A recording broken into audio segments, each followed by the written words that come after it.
Department of Health, the capital. Miss Lydia Jones, your application for the government-sponsored fellowship has been approved. You and your cohort of doctors will soon be dispatched to Europe. In the office, the director handed the stamped document to Lydia Jones, who stood before him. Miss Jones, you and Miss Cecily Jones have been swapping this spot back and forth. Are you truly certain this time? There can be no going back. Lydia solemnly took the application and took a deep breath. Director, Cecily and I have reached an agreement. There will be no more changes. The director nodded. Good, then go back and prepare. Say your goodbyes to your family.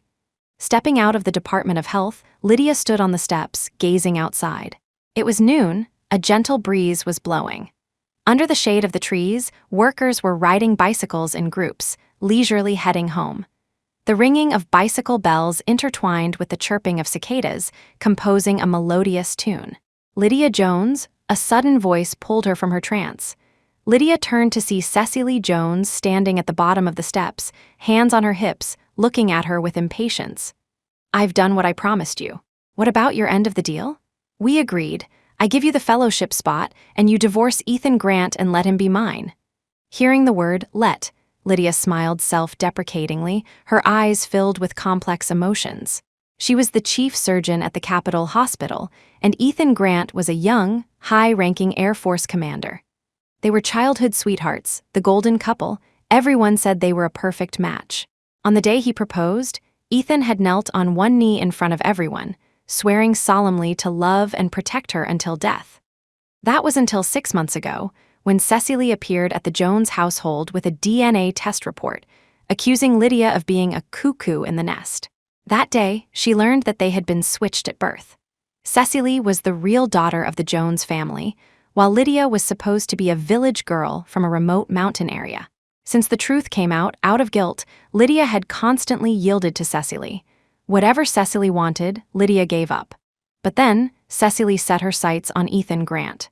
Lydia had thought the whole world might abandon her, but Ethan never would. Yet, he changed too. Time and again, he stood by Cecily's side, caring for her, protecting her. The first time, he asked Lydia to give her birthday gift to Cecily. The third time, he asked her to give her thesis credit to Cecily. The 99th time, he even asked her to give up her government-sponsored fellowship spot to Cecily. Disappointment had been accumulating, but this time she couldn't hold it back. She had exploded in anger at him for the first time. He knew perfectly well how important this fellowship was to her. It was something she had fought for through countless days and nights. With the country's medical field still developing, her dream was to learn advanced techniques abroad and return to build up the nation and save more lives. He knew her ambitions, yet he still went behind her back to cross out her name for Cecily's sake. If Cecily hadn't gloated in front of her, she would still be in the dark. In that moment, her heart died completely, and she made a deal with Cecily. She would give Ethan Grant to Cecily, and Cecily would return the spot to her. Seeing Lydia remain silent for a long time, Cecily narrowed her eyes, walked up a few steps, and shoved Lydia. I'm talking to you, Lydia snapped back to reality and handed the signed mandatory divorce agreement she had prepared earlier to Cecily. I have already applied for a mandatory divorce through the legal department. It will take a month to process. In 1 month, I will leave on my own. Cecily glanced at the agreement, frowning deeply. Is this fake? How could you get a divorce approval alone? Fake. Others might not be able to, but she, Lydia Jones, could. When she married Ethan, Elder Grant had given her a family crest. With this crest, the people Elder Grant knew would grant her one unconditional request. That was why she could apply for the divorce so smoothly. Her gaze was calm. Look at it closely. Can this be faked? Cecily scrutinized the agreement for a long time. Upon realizing it was indeed genuine, she relaxed and turned to leave. By the way, I forgot to tell you, Lydia spoke suddenly. Cecily stopped and looked back. Lydia said meaningfully, although I've applied for a mandatory divorce, this was a marriage arranged by the elders. Without a major issue, divorce isn't easily granted. If news of the divorce leaks out, you and Ethan won't have a chance. So you'd best endure and stay quiet for now. I will leave automatically when the time comes. Cecily opened her mouth to speak, but a male voice suddenly cut in. Who is leaving? The man's face was handsome yet sharp, his eyes gentle but carrying an imposing aura. It was Ethan Grant, Lydia's husband of 3 years. Lydia put the agreement into her bag and changed the subject. Nothing. Aren't you working right now? Why are you back suddenly? Ethan walked towards them, glancing at Cecily beside him. Ceci said she wanted to taste the pastries from that bakery uptown. They close early, so I came back early to buy them for her. He handed the box in his hand to Cecily. Cecily's eyes lit up. She took the pastries happily and hugged them. Brother-in-law, you're the best. I just mentioned it casually. I didn't expect you to skip work just to bring them to me. Lydia lowered her eyes, hiding the fleeting mockery in them. In the past, he would take detours to bring her favorite snacks, but he had never skipped work specifically for her like he did for Cecily. Seeing Cecily's joy, the corners of Ethan's mouth turned up slightly. Suddenly remembering something, he looked hesitantly at Lydia. Lydia, Ceci has been back for so long and hasn't seen a movie yet, so I bought 2 tickets to take her. Hearing this, the smile on Cecily's face became even more pronounced. Yes, Big L, I've lived a hard life since childhood and haven't seen these rare city things. That's why I begged my brother-in-law to take me. You won't be angry, right? At the end, Cecily deliberately emphasized her tone, carrying a hint of provocation. What did Lydia have to be angry about? She had already exhausted her anger long ago. Besides, she was practically divorced. Now, she only hoped to leave quickly and cut ties with these people. She glanced up slightly at Cecily. It's fine. You two go ahead. In the past, when mentioning going out with Cecily, although Lydia would nod in agreement, she would still be somewhat sad. Her calmness this time stunned Ethan for a moment. But beside him, Cecily couldn't wait to pull on his sleeve to leave. He didn't look at Lydia again and turned to leave. Under the sunlight, Cecily held Ethan's hand, walking cheerfully and chattering nonstop, while he occasionally lowered his head to reply to her. Lydia watched until the two disappeared from her sight, then walked straight towards the hospital. As soon as she entered the hospital, she was stunned by the scene before her. Countless colleagues stood in the hallway. Seeing her appear, they immediately filled her arms with flowers and letters. Dr. Jones, we heard the fellowship list is finalized. It's you, congratulations. Congratulations, this is wonderful news. Lydia hadn't expected the news of her deployment to spread so fast. Looking at her colleagues sincerely happy for her, her heart warmed. Her long-suppressed spirit finally felt completely relaxed and free in this moment. Thank you everyone. Back in her office, Lydia carefully placed the flowers and letters on her desk. Her gaze involuntarily drifted to the photo frame on the side. In it, she and Ethan were snuggling closely, their faces full of happy smiles. Their wedding had been low-key, and not many people were invited. Since they were both attractive, they had many admirers. So, after discussing it with Ethan, to avoid trouble, they each placed a photo of them together on their desks to tell everyone they were taken. Every day in the past, she would carefully wipe the photo frame, her heart sweet as honey every time she saw it. But now, she just glanced at it indifferently, then raised her hand and unhesitatingly threw the frame into the trash can beside her in the evening.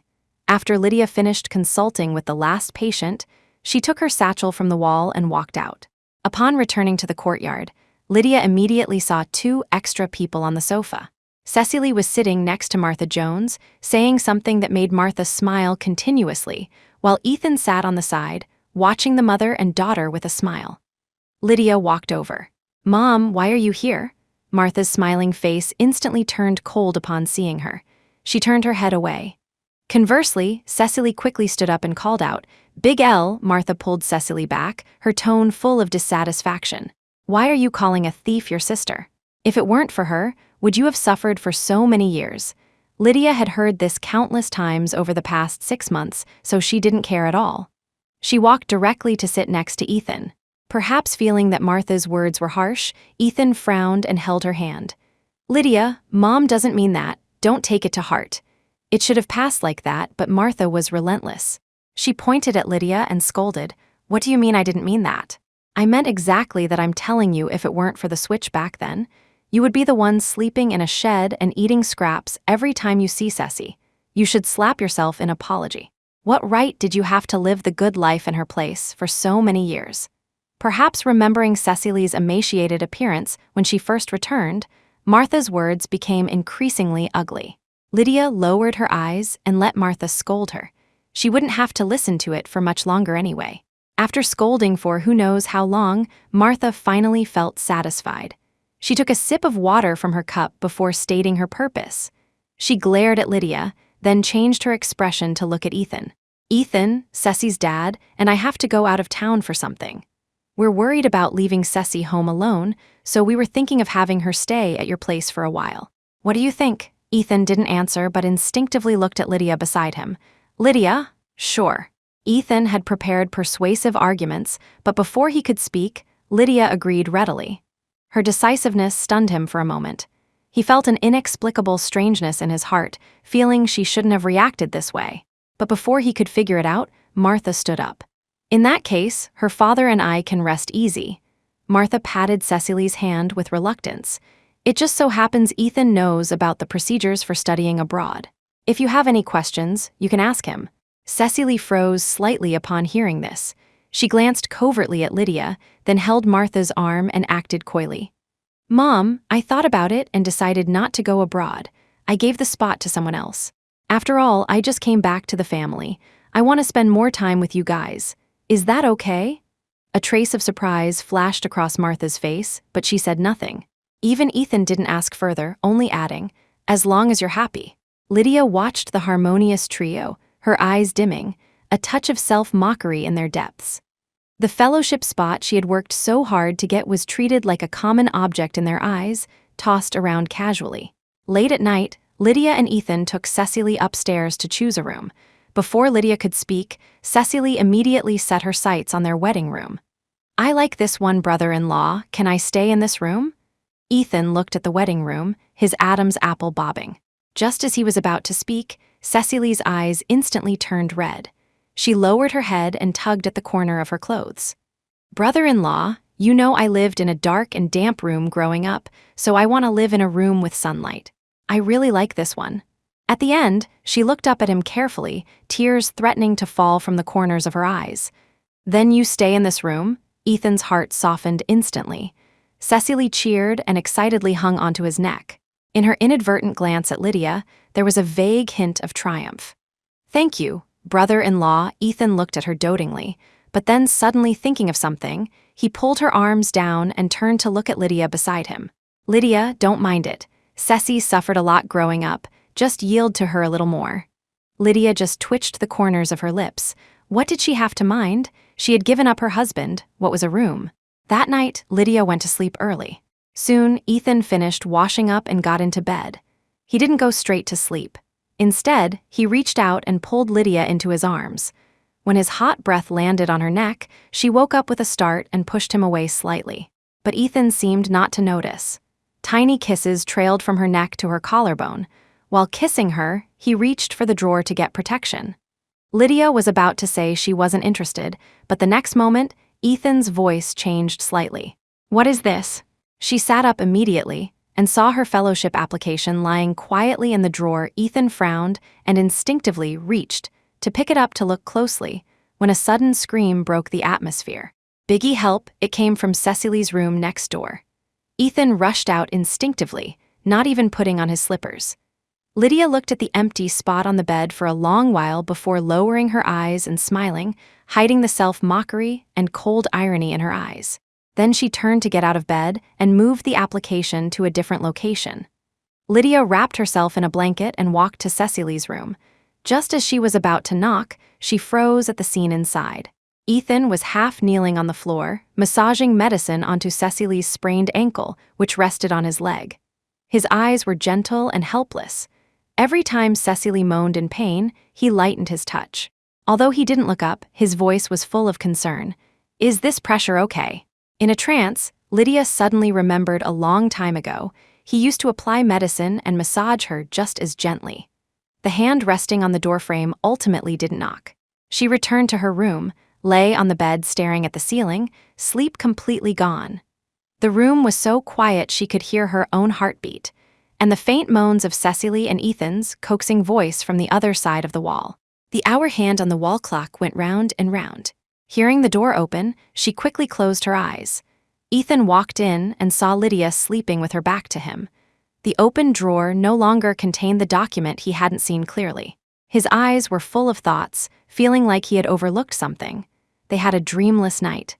Lydia rubbed her sore neck and went downstairs, only to see two figures already in the kitchen. The usually cool and proper Ethan was skillfully tossing a wok, while Cecily exclaimed in admiration from the side. After the breakfast was plated, Ethan habitually picked up a piece of egg with his hand and fed it to Cecily. "Taste it, see if it suits your palate." Cecily smiled shyly, stood on tiptoes, and bit the egg in his hand. When her lips parted, she seemed to accidentally touch his fingers. Both froze for a moment, then quickly acted as if nothing happened. Turning with the breakfast, they saw Lydia standing on the stairs. Ethan opened his mouth to say something, but Lydia sat at the dining table as if she hadn't seen anything. After breakfast, as Ethan cleared the dishes, he looked at her apologetically. "Lydia, I promised to go on a date with you today, but something came up. Can we go next time?" Lydia didn't care if he had time or not. She had plans with other colleagues today anyway. Not long after Ethan left, Cecily also found an excuse to go out. In the state-run restaurant, Lydia sat with her colleagues. While waiting for the food, everyone chatted. Somehow, the topic of her going abroad came up and an atmosphere of reluctance spread. "Once you leave, we don't know when we'll meet again." Lydia smiled and comforted them. "We can write letters. Just give me your addresses." "What addresses?" Ethan's voice suddenly rang out from behind her. Everyone turned to see him standing behind them with Cecily. Everyone quickly greeted him. "We were just talking about Lydia going abroad." Lydia quickly stopped her colleague from revealing the truth with a look and shook her head slightly. "Nothing. Didn't you say you were busy?" Hearing this, he looked at Cecily beside him, his tone carrying a hint of indulgence.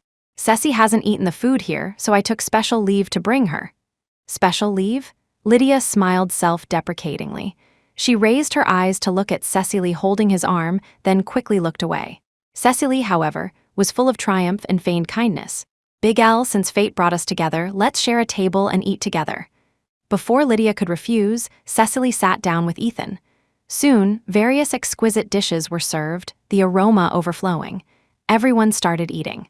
Only Ethan didn't move much. Instead, he devoted himself to taking care of Cecily. Peeling shrimp, pouring water, handing napkins. A series of familiar actions gave Lydia an illusion, as if they were the married couple. Even bystanders noticed something was wrong and said sarcastically, "Commander Grant, you and Lydia's sister are really close, aren't you?" As if she didn't understand the implication, Cecily smiled sweetly and spoke first. "He's my brother-in-law, of course we're close. Right, brother-in-law?" Ethan carefully placed the peeled shrimp into Cecily's bowl before softly humming an affirmative. Perhaps benefiting from Ethan's bias, Cecily became more and more presumptuous, eventually even asking Ethan to wipe her mouth. Lydia looked at the food in her bowl and suddenly lost her appetite, leaving the table early. Perhaps sensing Lydia's displeasure, Ethan quickly chased after her and grabbed her hand. Lydia frowned, not understanding what he was doing, but she couldn't break free after several attempts, so she had to let him lead her forward, leaving Cecily looking embarrassed behind them. "Sir, buy a gift for your beloved." A child with a tray hanging around his neck walked up to them, displaying various small gifts on the tray. Ethan, who usually disliked such things, stopped suddenly. "This one." Ethan picked up a small necklace and paid, then handed it to Lydia.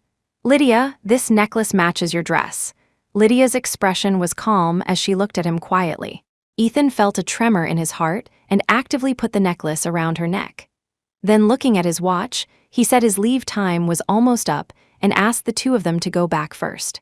On the way back, as soon as Lydia got in the car, she took off the necklace. She looked out the window without speaking, missing the dark, jealous gaze Cecily cast at her.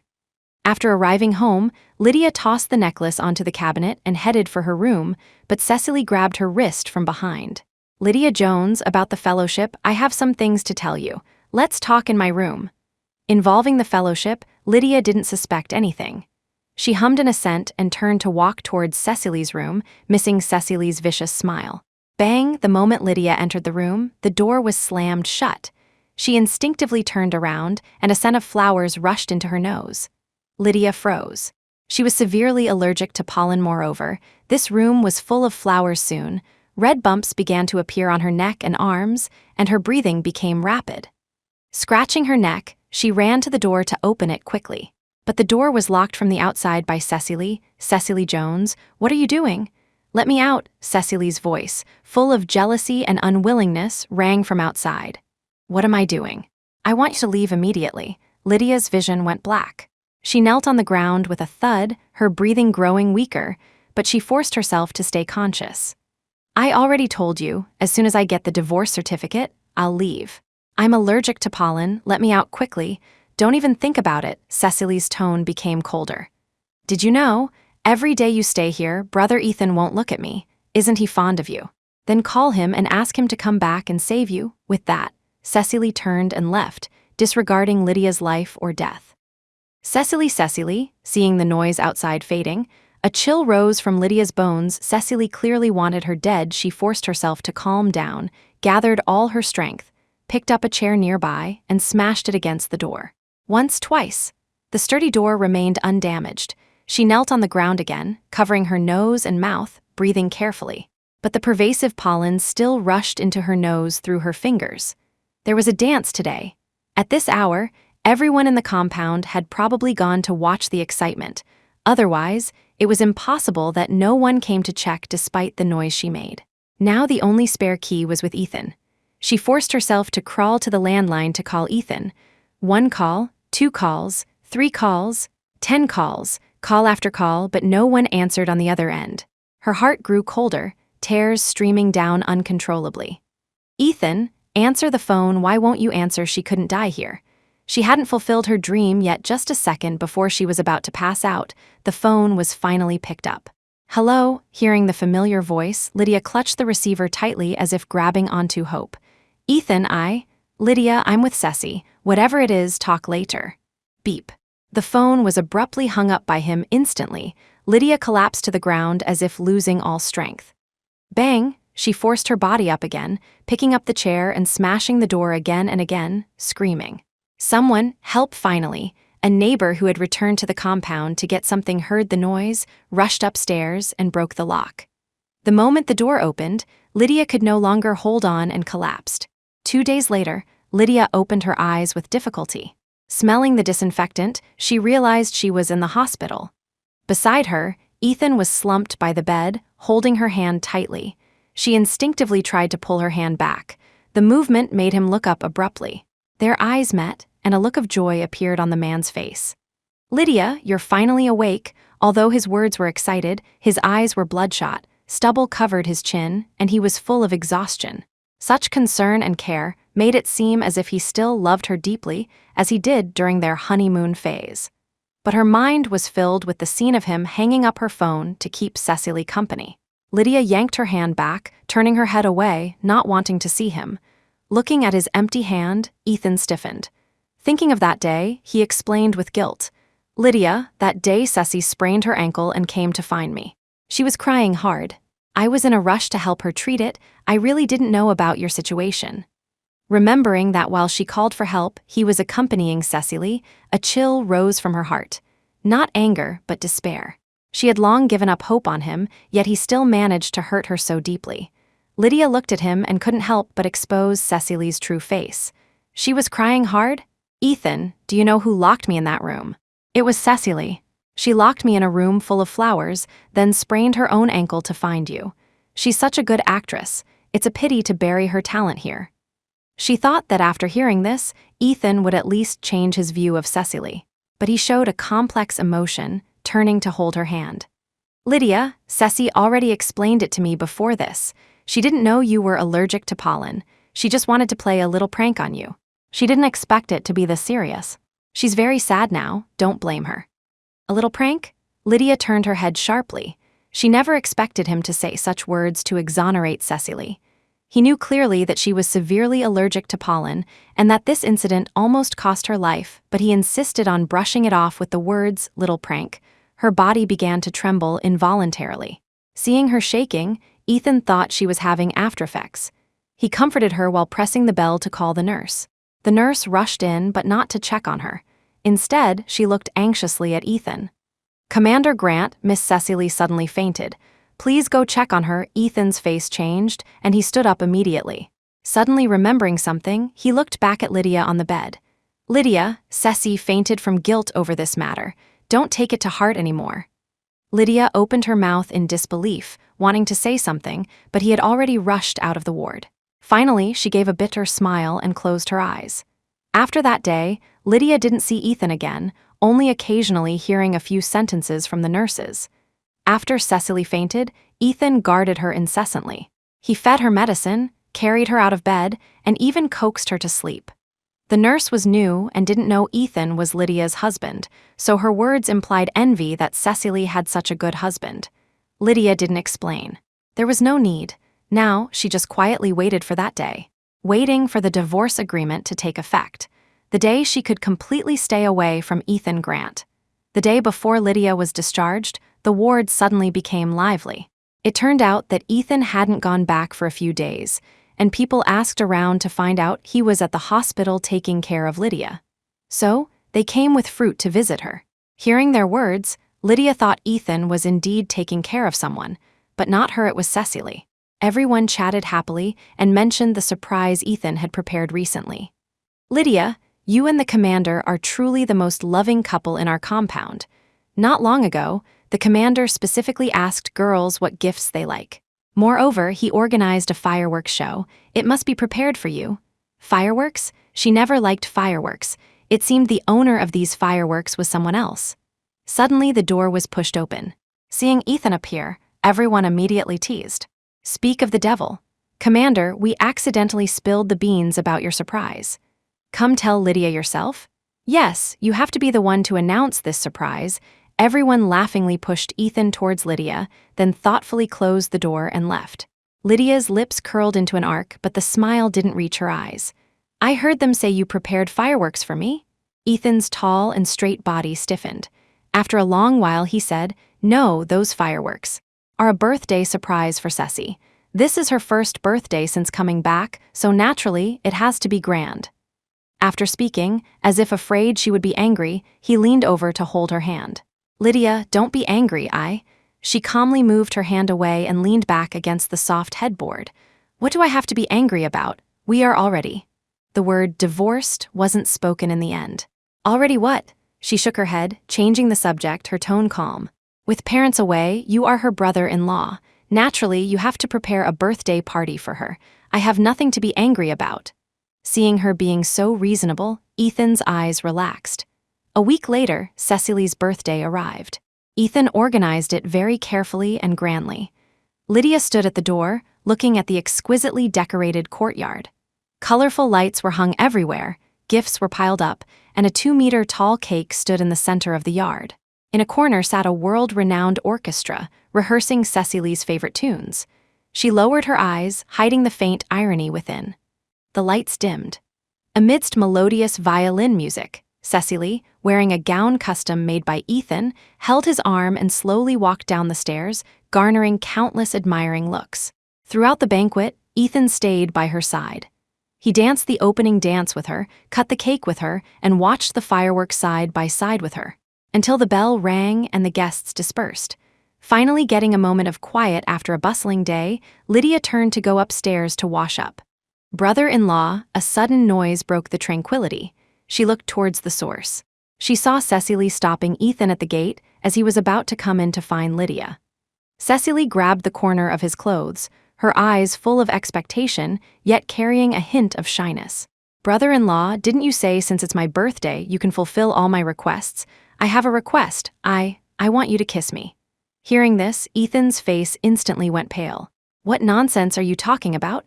He pushed her away and walked straight into the living room. Brother-in-law, panic flashed in Cecily's eyes. Disregarding everything else, she hugged his waist tightly, pressing against him, her voice trembling. Today is my birthday. I only have this one small wish. Can't you fulfill it? Seeming afraid he would leave, her voice was tainted with a sob.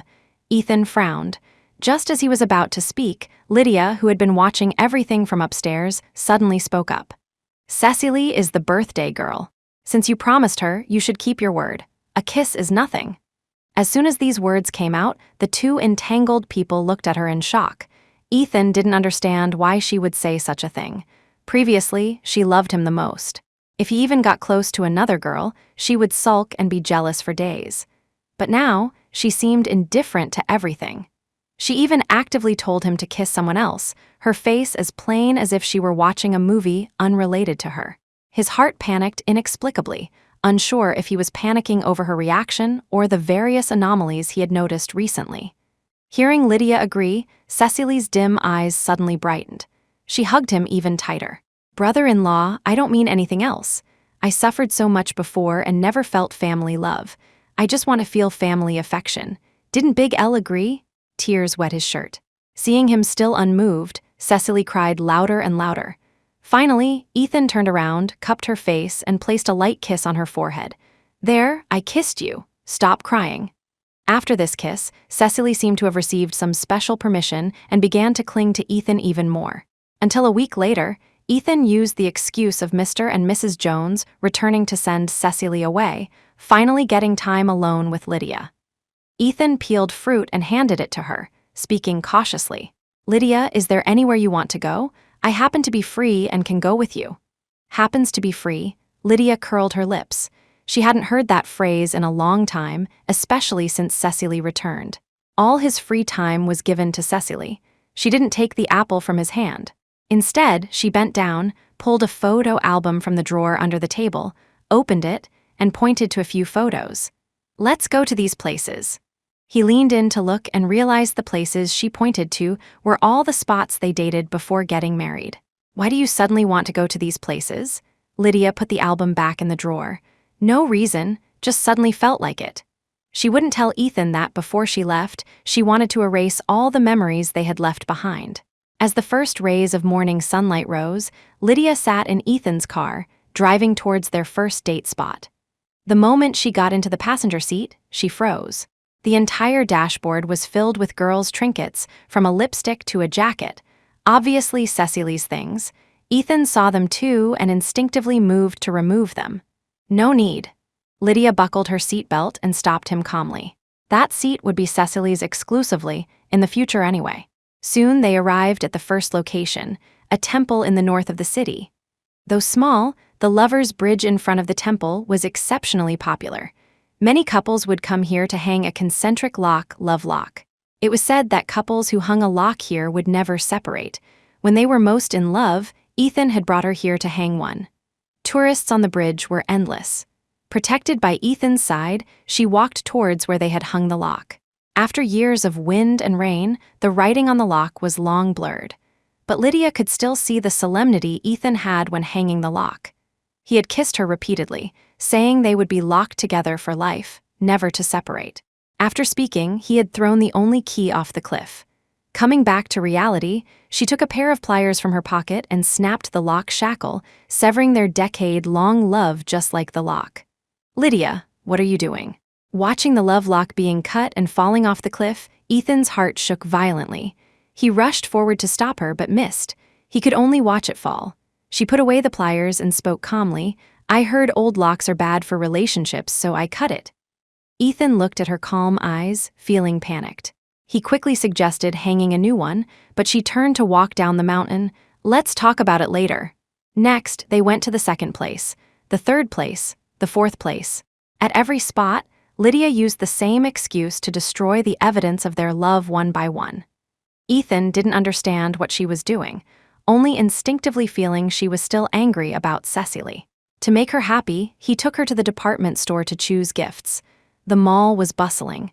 Ethan protected Lydia as they walked, considerately carrying bags for her. "Lydia, is there anything else you want to buy?" Although Lydia maintained an indifferent appearance, Ethan seemed determined to make amends, buying everything he saw with a wave of his hand. Within a short time, his hands were full of shopping bags. Lydia shook her head. Just as she was about to speak, her gaze suddenly froze on someone ahead. The next second, a petite figure rushed over and threw herself into Ethan's arms. Brother Ethan was nearly knocked back a few steps.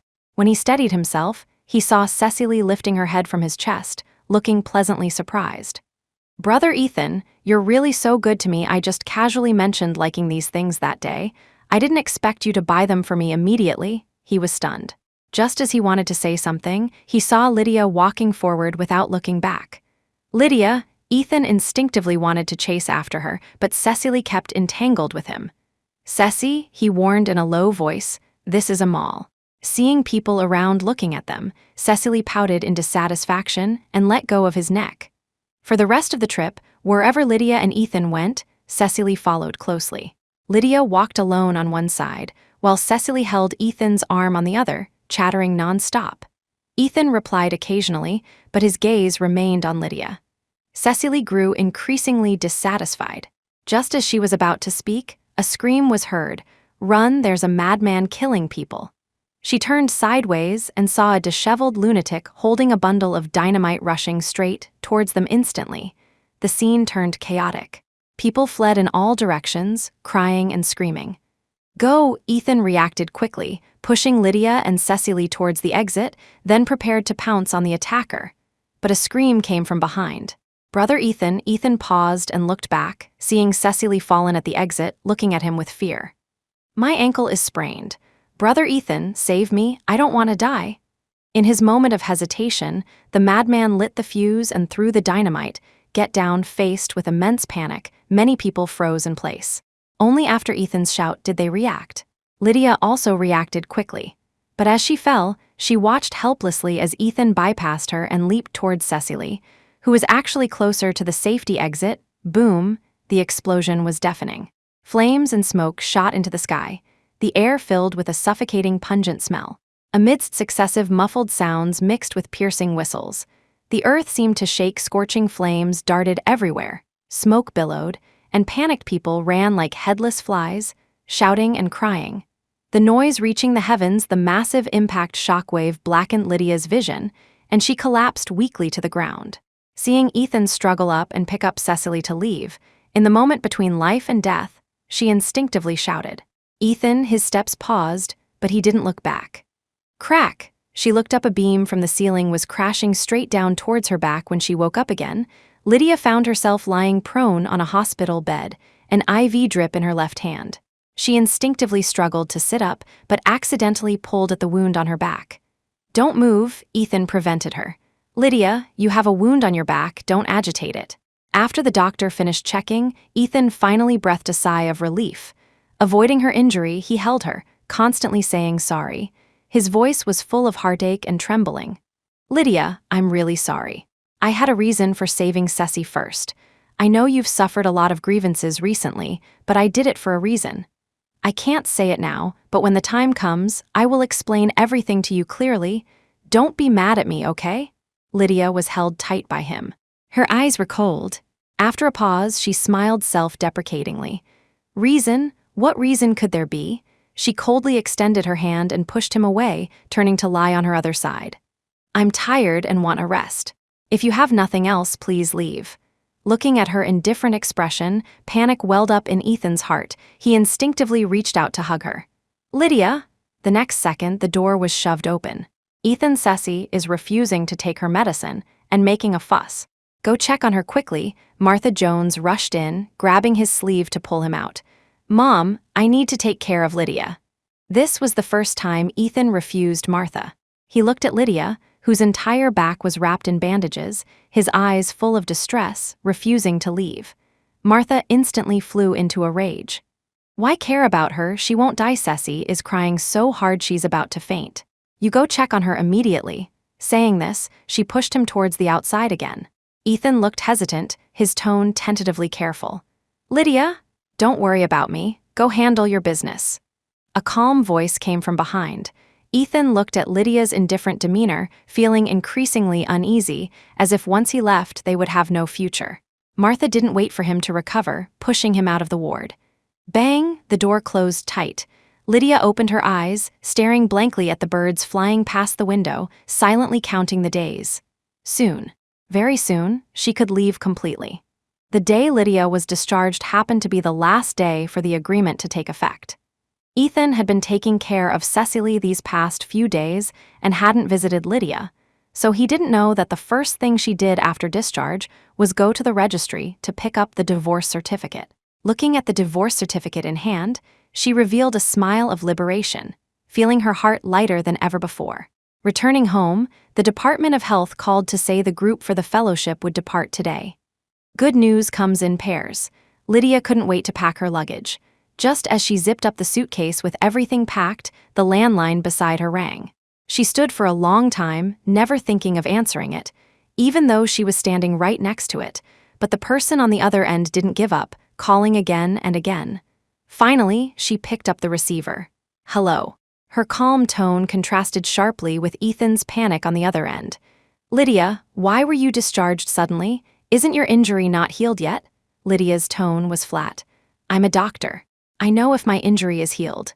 Perhaps realizing this, he fell silent for a moment, not asking further, just saying, "Lydia, wait for me at home. I'll be back right away." "No need, you're busy. Go take care of Cecily." She had been hospitalized for so long without him coming back to care for her. One day didn't matter. "No, Cecily's injury is healed. She doesn't need my care anymore." His tone carried a rare panic. "I told you before I would explain everything.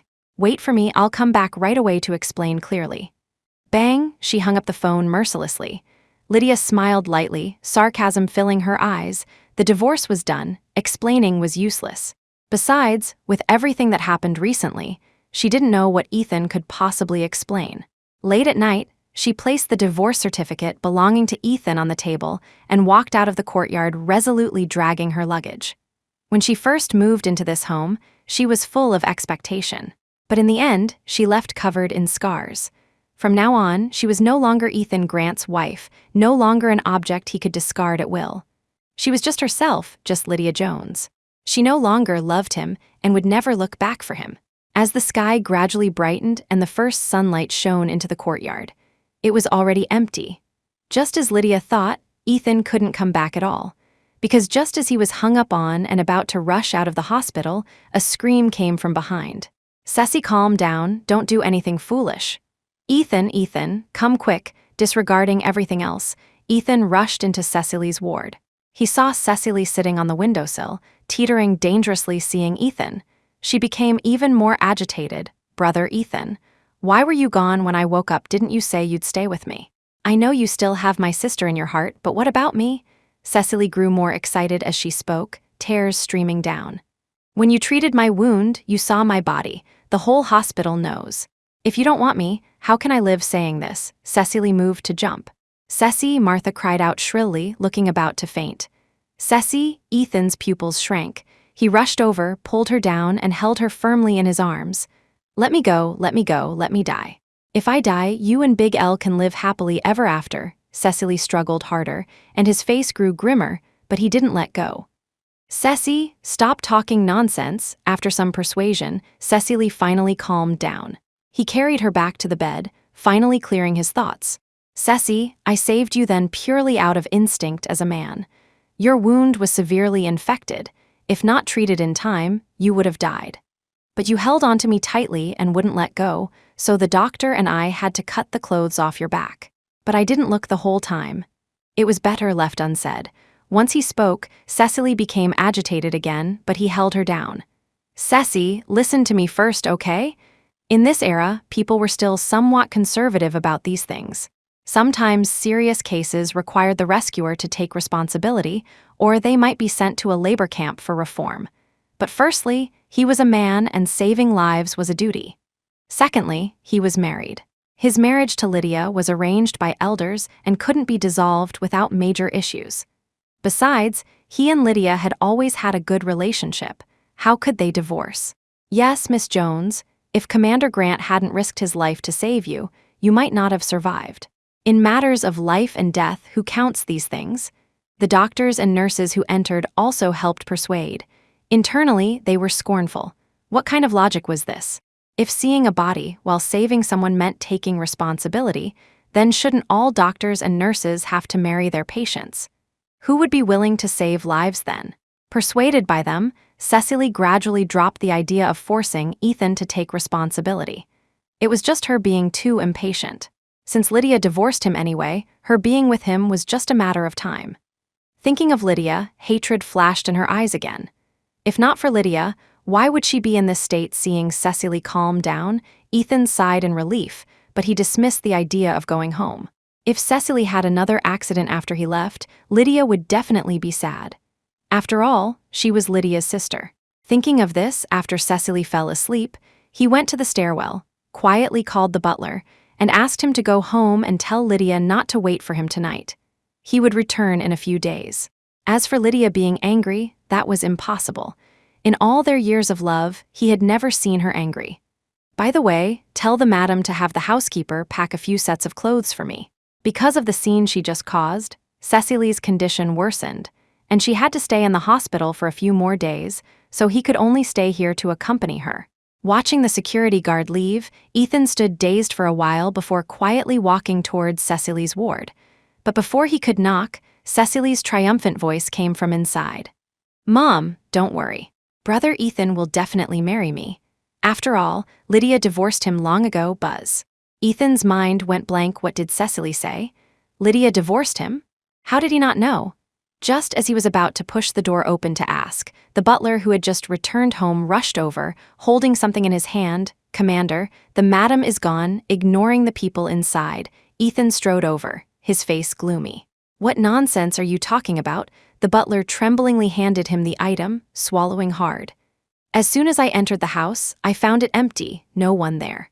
I only saw this divorce certificate on the table." Ignoring everything else, Ethan snatched the divorce certificate.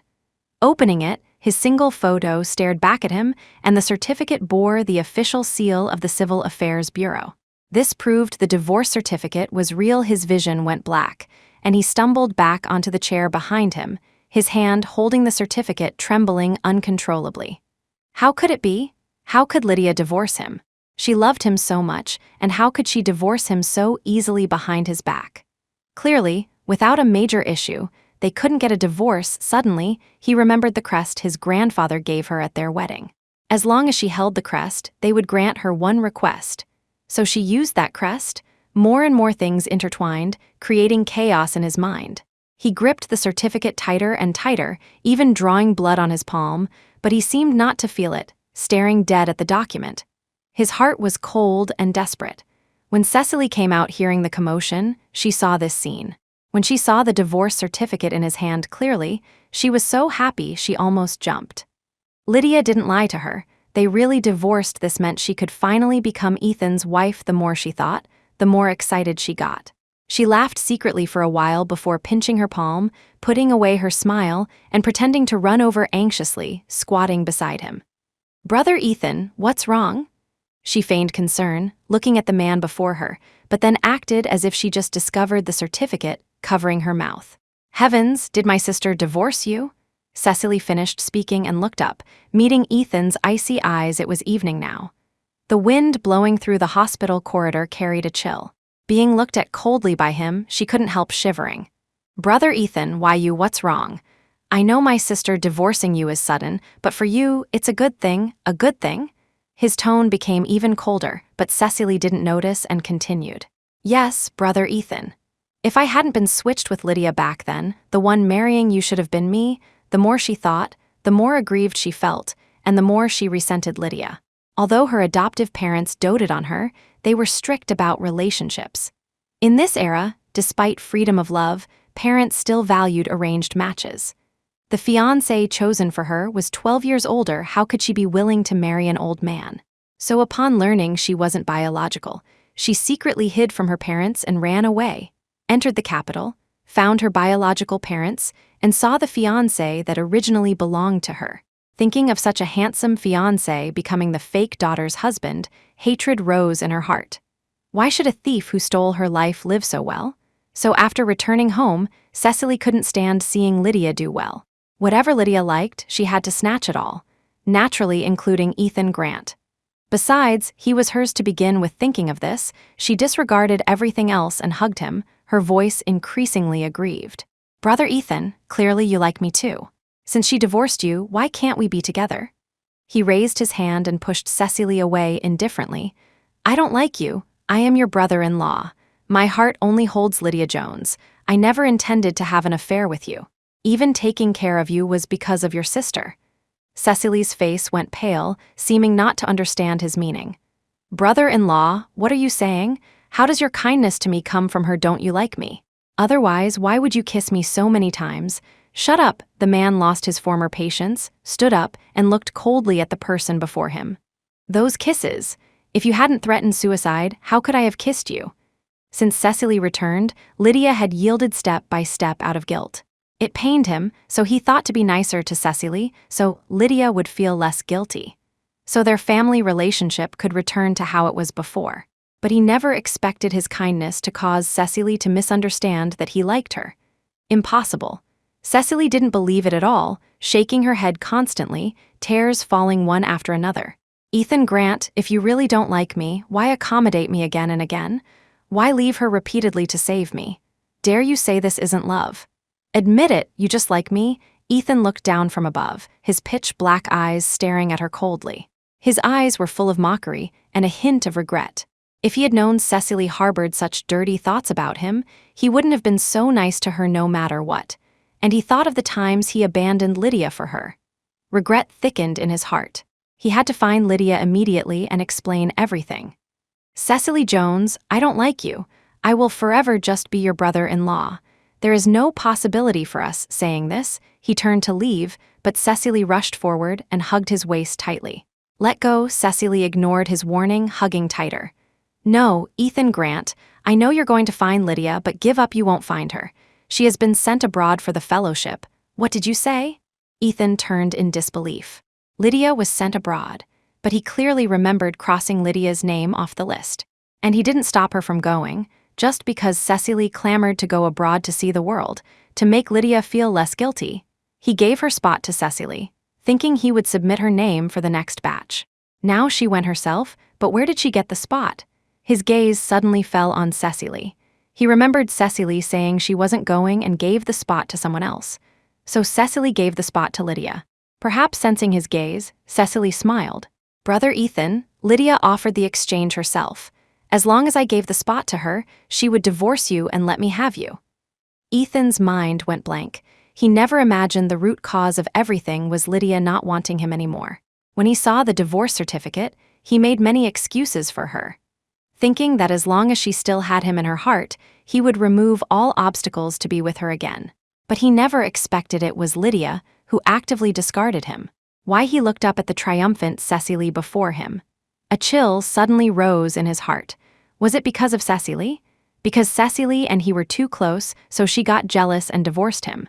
It must be, so he pushed Cecily away and walked out, but a stern voice came from the end of the corridor. Halt, Grandpa! Ethan never expected that the reclusive elder Grant would come to the capital in anger because of his marriage.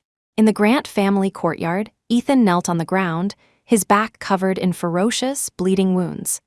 Elder Grant threw the whip aside and sat on the chair, furious. You are determined to anger me to death. When they got married, Elder Grant gave Lydia a family crest, telling her to bring it to him if she encountered difficulties, and he would help her. In 3 years of marriage, Lydia never used that crest. Who would have thought the first time she used it was to apply for a mandatory divorce in Elder Grant's eyes? Lydia had always been docile and obedient. Now that she actively proposed divorce, the problem must lie with Ethan. After asking around, he found out what foolish things Ethan had done. You knew clearly that after Cecily returned, Lydia wasn't favored by the Jones family and had a hard time. As her husband, instead of defending your wife, you went to please her enemy. Pleasing her is one thing, but you didn't use your own interests.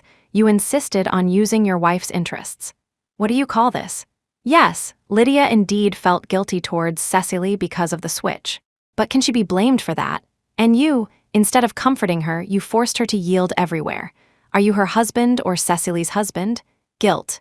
If you feel sorry for Cecily, divorce her yourself and go find Cecily. But look what you did, a married man, a brother-in-law, entangled with his own sister-in-law. If you aren't ashamed, I am finished. Elder Grant didn't look at him again, slamming the door as he left. Without my order, no one is allowed to let him out. Far away in Europe, Lydia didn't care about what was happening domestically, because she had a more important matter. She didn't expect that while being sent to Europe to study medicine, she would find her biological parents. Mrs. York held her long-lost daughter and cried uncontrollably. For over 20 years, Mrs. York never thought she would find her daughter in her lifetime. Lydia, now Willow York, also couldn't stop crying. She always thought her parents didn't like her after the switch, which was why they didn't come for her. Now she knew her biological parents had been looking for her all these years. But due to work reasons causing them to move to the US and Europe, they lost contact with the domestic side. It wasn't until the first medical exchange meeting that Mrs. York recognized her at a glance, and she learned she still had biological parents. From Mrs. York, she learned that when Cecily was wrongly taken to their home, they thought about returning the child. But the Jones family moved to the capital due to work transfer, and the Yorks had to go to the US, missing the opportunity. All these years, Mr. and Mrs. York treated Cecily exceptionally well, giving her whatever she wanted, except for the fiancé originally prepared for Willow. After all, Cecily wasn't blood-related, but they still selected a man of excellent family background and appearance for her. But Cecily overheard their conversation, thinking the fiancé prepared for Willow was for her. So she stole money from home and secretly went to the capital. Because she had enough money, Cecily didn't suffer at all on the way. The misery she sold to the Jones family was just because she didn't want to see Willow doing well. Mr. and Mrs. York were angry and anxious. Angry that, after raising Cecily for so many years, she remained ungrateful. If she really wanted to find her biological parents, they wouldn't have stopped her. Anxious that something might happen to her on the way to the capital. Originally, upon learning Cecily went to the capital, they thought of using the opportunity to find Willow back. But the organization sent a document requiring them to work in Europe for a period, causing them to miss the chance, leaving Willow to suffer so much in the Jones family. Speaking of this, Mrs. York cried again. Willow hugged her mother and comforted her through tears. "It's okay, Mom. Treat it as repaying her. From now on, we have no ties." Mrs. York still felt unjust for her. Her daughter suffered so much in the Jones family and was abandoned by her ex-husband. How could they turn the page so easily? But seeing the calm on her daughter's face, Mrs. York didn't say more. Another spring arrived. It was Willow York's second year of fellowship study in Europe. Watching her medical skills improve daily, the smile on her face became more evident. This meant she could save more people after returning home. Mr. and Mrs. York's work was also coming to an end, and they prepared to return to the capital with their daughter. The plane glided across the sky, and the family of 3 landed in the capital. Looking at the street scene she hadn't seen in a long time, a trace of trance flashed in Willow's eyes. In just 2 years, everything before her felt incredibly strange. Seeing her distracted, Mrs. York waved at her before she snapped back and got into the car. Because of the long journey, the exhausted family declined visits from relatives and friends after returning home, deferring gatherings to a later time. In her room, Willow lay on the bed thinking about her follow-up work. 2 years of study promoted her from a surgeon to chief of surgery. This meant she had to shoulder more responsibility and save more patients. Also, the butler mentioned that Elder Grant hadn't been in good health these years and had been recuperating in the hospital. If she went to the hospital, she was destined to run into Ethan and Cecily. Thinking of what they did to her before, she felt increasingly irritable. She only hoped not to meet them. In the VIP ward of the hospital, Elder Grant was sleeping soundly. Ethan tucked the quilt for his grandfather before quietly leaving the room. Even though his movements were light enough, he still pulled at the old wound on his back. Thinking of the wound, he couldn't help frowning. 2 years ago, he was beaten severely by his grandfather because of the divorce and lay in bed for half a month before getting up. Learning this, Cecily used the excuse of visiting to apologize and actually drugged his water. If not for his quick reaction, he would have fallen for her trick. At that time, he shoved Cecily to the floor and rushed into the bathroom to shower in cold water. Unexpectedly, Cecily acted out of hate and set a big fire. The moment the beam fell, he lost consciousness. Precisely because of this fire, Cecily was sentenced to a reform labor camp in the countryside. She wouldn't be back for at least 10 years, and this result came only after the Jones family knelt at their door, begging for days.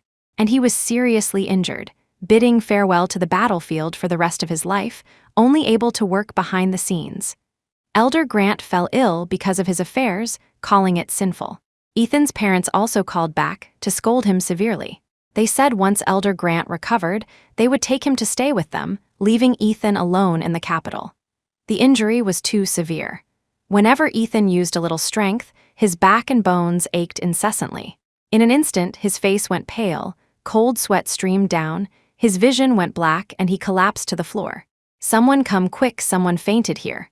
Willow never expected that on her first day reporting back to the hospital, she would be pushed directly to the operating table, and the patient was Ethan Grant. In front of the operating table, there are no grudges. As a doctor, her task was to save the patient. Soon, she devoted herself entirely to the surgery. The hour hand on the wall clock went round and round. Willow stitched the last suture and put the surgical forceps back into the tray.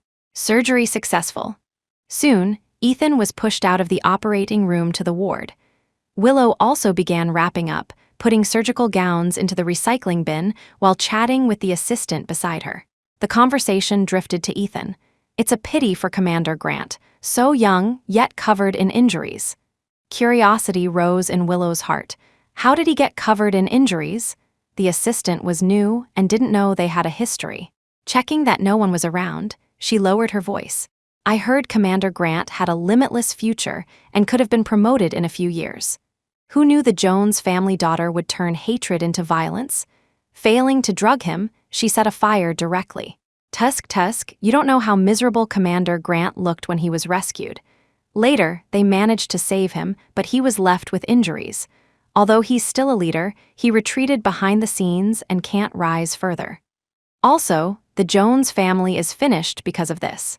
The daughter was sent to a farm labor camp, and the parents were dismissed from their posts and thrown to the South City." Hearing about the past, Willow sighed endlessly. She didn't expect the Jones and Grant families to end up like this in just 2 short years. Nor did she expect the two who were flirting back then would tear each other apart. But whatever happened to them was no longer her business. Thinking of this, she stopped and instructed the assistant. "I have several meetings and surgeries in the next few days. I'll leave Commander Grant to you guys." The assistant nodded. "Understood, Dr. York." For the next few days, Willow was incredibly busy, alternating between meetings and surgeries. She didn't even have time for lunch. It was Mrs. York who, distressed knowing this, brought her lunch every day. On the desk piled with various materials and documents, Willow cleared a space, placed the thick bag Mrs. York wrapped on the table, and carefully took out the metal lunchbox inside. Opening the lid, the aroma of meat hit her nose. "Oh, it's my favorite braised pork," Willow's eyes filled with surprise. Then she opened the lower layer. It was old hen soup. The aroma of the food made her stomach growl incessantly. Disregarding reserve, she began to eat heartily. "Eat more, look how thin you are." Mrs. York's eyes were full of heartache. She hadn't been back at the hospital long, and she was already losing weight. After lunch, Willow chatted with Mrs. York for a while before reluctantly sending her off. But just as she prepared to return to her office to rest, a nurse ran hurriedly from the corridor and shouted to her, "Dr. York, please go look quickly. Commander Grant's wound suddenly split open, and he's refusing treatment." In the ward, Willow put her hands in her pockets, looking at the man sedated by doctors, her face showing mockery. She never imagined her formal meeting with her ex-husband would be like this. On the way, the nurse explained the reason. It turned out that during rounds, a doctor said too much, mentioning Willow was his lead surgeon.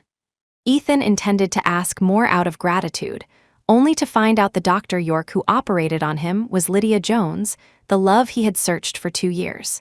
Disregarding his post-surgery body, he insisted on finding her. In the struggle, the wound tore open and bled again. It wasn't until he was pinned down and sedated that he quieted down. As the drug took effect, Ethan's eyelids grew heavy, but he forced himself to stay spirited, looking at Willow before him. Unseen for 2 years, she had become more beautiful, her eyes firmer, no longer holding the fear of the past. When looking at him, there was no love left, only estrangement. "Willow, Ethan Grant, do you know what you look like right now?" Back when she was discharged, passing Cecily's ward, she inadvertently glanced inside and saw Cecily making a scene. Insisting he hold her before taking medicine. Just like him now, insisting on seeing her to quiet down. Unfortunately, she wasn't him. She didn't have that patience. If you want to continue making trouble, get out and do it.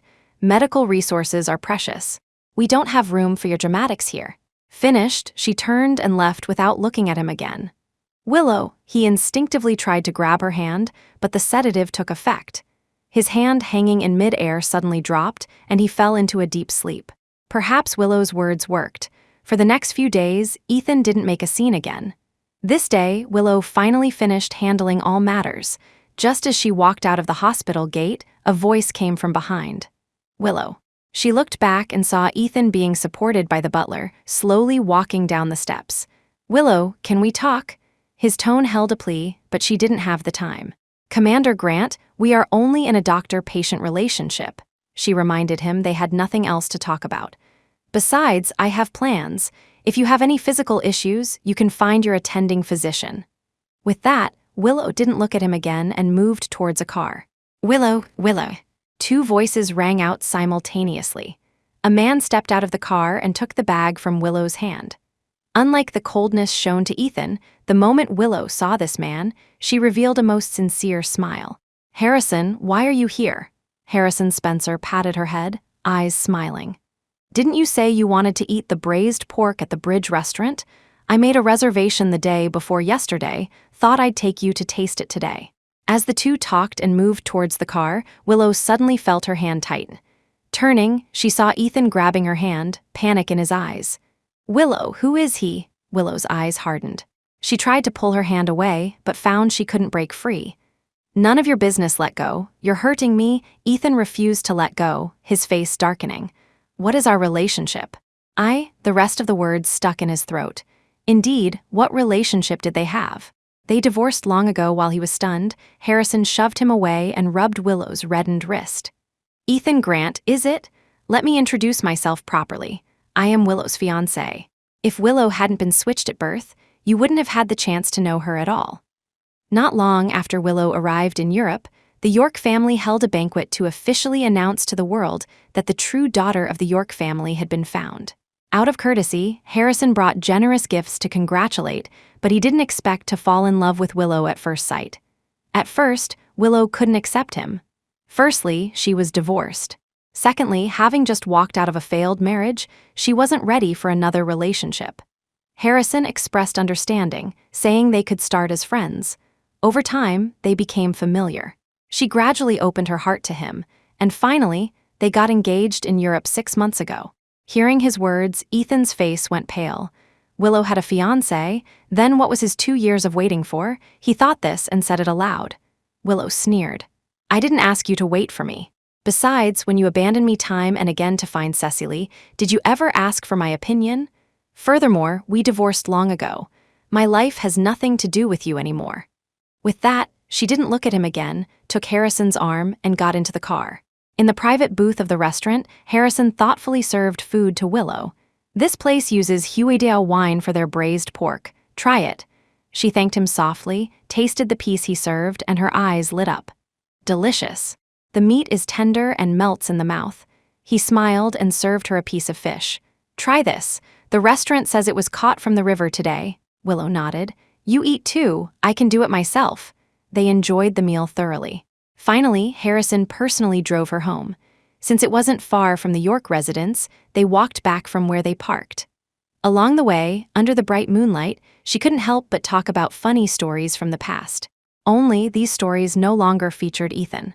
Harrison listened seriously, occasionally adding a sentence or two. The night deepened. Before they reached the York house, they saw a tall figure standing at the main gate. She recognized Ethan at a glance. Willow frowned. She was a bit tired and really didn't want to entangle with him further. So she tugged on Harrison's sleeve and walked down a side path. They circled halfway around before entering through the back door of the York house. Since it was late, Mrs. York thanked Harrison and warmly invited him to stay in the guest room for the night. Willow also tugged his sleeve, finally watching him enter the guest room. She then returned to her room, but she didn't turn on the light. She just gently lifted a corner of the curtain to look at the figure outside the gate. Just one glance, then she closed the curtain and went back to bed. Inside the gate, seeing the York courtyard remain dark for a long time, bitterness rose in Ethan's heart. What was he expecting? Willow and Harrison were engaged. Even if she stayed over at the Spencer house, it wouldn't matter. Thinking of this, he took one last look at the courtyard, turned in despair, and vanished into the night. Willow thought that as long as she wanted to hide, she could avoid meeting Ethan. But the next day when she went to work at the hospital, the nurse on duty stopped her and pulled a bag of fruit from under the counter. "Dr. York, this is fruit specially sent by Commander Grant's people, saying it's to thank you for operating on him last time." Willow frowned at the bag of fruit and didn't take it. Usually when patients thanked the hospital, they wrote thank you letters. Rarely did anyone send fruit, and such expensive fruit at that. She didn't believe there wasn't a selfish motive from Ethan. Besides, they had no relationship, and she didn't need his gratitude. Thinking of this, she turned to the nurse. "Return these fruits to wherever they came from. I don't need them. Also, please tell the sender I don't need his thanks." But the nurse looked troubled. "Dr. York, the sender said fruit sent out is like spilt water. There's no logic in taking it back." Just as she opened her mouth to speak, a male voice came from behind. "Willow."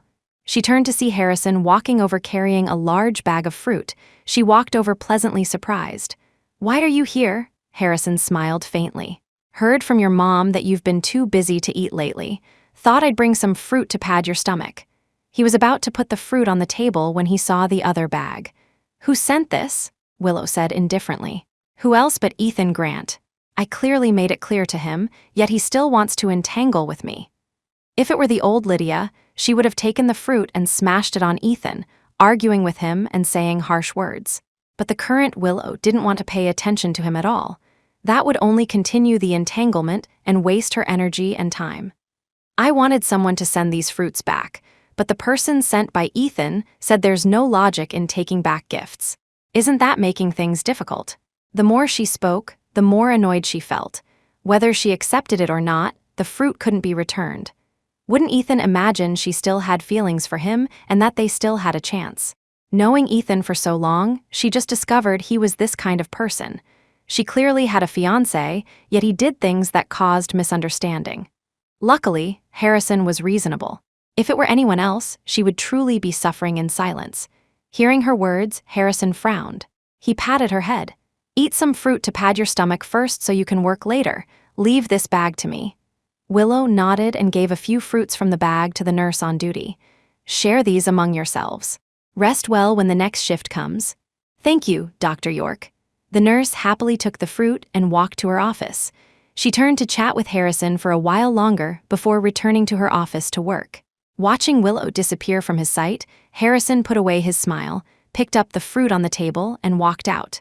Getting into the car, he ordered the driver directly to the Grant residence. Outside the Grant family gate, Harrison lowered the car window, looking at Ethan walking towards him, a smile not reaching his eyes. He reached out and threw the fruit at his feet to Ethan's feet. "What does Mr. Grant mean by sending fruit? Willow is my fiancé. Sending fruit is something I, her fiancé, should do. Not only did you send fruit presumptuously, but you also forbade returning it. If malicious people spread rumors ruining Willow's reputation, what should she do? More seriously, if someone reports it and sends Willow to a labor camp for reform, have you considered the consequences? Mr. Grant, can you use your brain when doing these things?" Ethan's face was pale, his hands hanging by his side clenched tight. Indeed, when he sent the fruit, he only thought about making Willow accept it so he would have a reason to talk to her later and win her back. After all, she was the person he loved most. How could he be willing to watch her marry someone else? It was his lack of consideration. But hearing Harrison's words, his face grew uglier. So what if she's a fiancé? As long as they weren't married, he still had a chance. Harrison didn't even look at him, closing the window directly and telling the driver to drive off. Left alone, Ethan froze in place.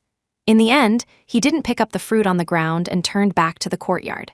The butler followed carefully behind him. "Sir, shall we continue sending fruit?"